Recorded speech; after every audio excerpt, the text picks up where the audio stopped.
Our coverage of President Joe Biden's inauguration continues right now at 4:30. The 46th president taking on the role in the midst of the COVID pandemic. Joining me this afternoon is Phil Goduti, an assistant professor of history at Quinnipiac University. Professor, thank you very much for joining us today. Thank you very much for having me. Yeah, well, let me ask you, sir. So you obviously are well versed in all of this. What do you think of the speech today? Any key things that really stuck out to you? I thought, so this speech was really given in broad strokes, and some of the key points and highlights that I think are important would be when he spoke about the issues that we have to confront as a nation, and especially how he said that his whole soul was in this, and the very same way that it was for Abraham Lincoln in 1861 when he took over amidst the Civil War. And I feel as if that he was trying to tell us that this presidency needed to succeed in a similar vein, though not exactly the same, as Lincoln had to in 1861.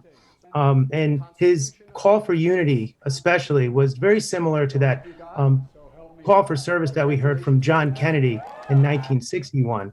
And I think that that's going to be a very pervasive topic and part of his presidency as we begin.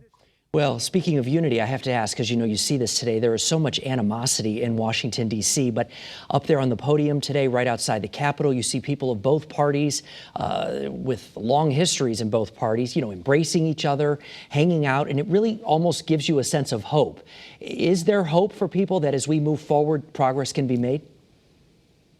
I tend to be the eternal optimist. Yeah. I do believe they are, because even Lincoln, when he gave that first inaugural, he said, "We are not enemies, but friends.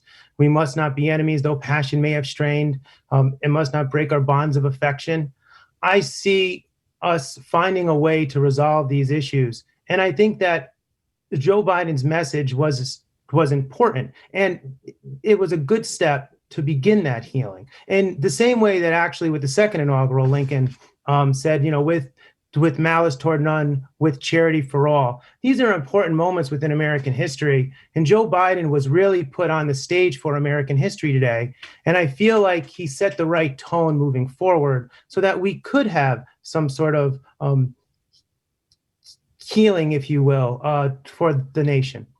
Well, Phil Goduti, we appreciate you taking time today. Obviously, an important day for our country. No matter what party you're a part of, it's time to move forward, I guess, is where we are today, right?